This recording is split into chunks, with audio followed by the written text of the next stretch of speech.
In a small, dusty antique shop, Emma found an ornate mirror tucked away in a shadowy corner.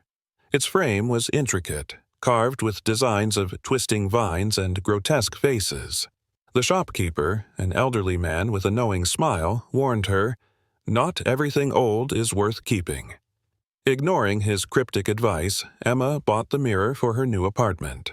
That night, as she hung it in her bedroom, she noticed something odd. The mirror's surface seemed to pulse faintly with an unnatural glow. As Emma prepared for bed, she couldn't shake the feeling that she was being watched.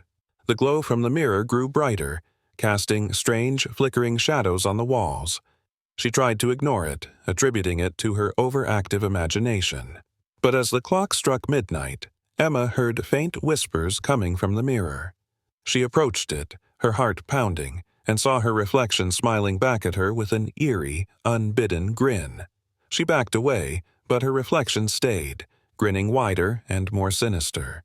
Terrified, Emma tried to pull the mirror off the wall, but it was stuck.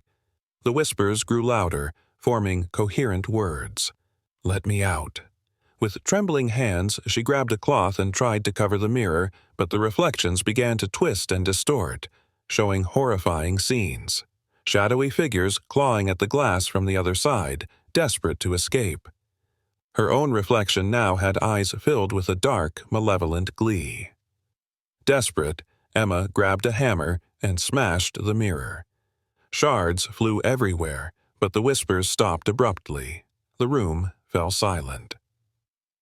The next morning, Emma was found standing in front of the broken mirror, her eyes wide and blank. The mirror's remnants were nowhere to be found. The shopkeeper later reported that the mirror had been missing for years and was said to trap the souls of those who dared to look into it. Emma never spoke again, and the apartment was abandoned.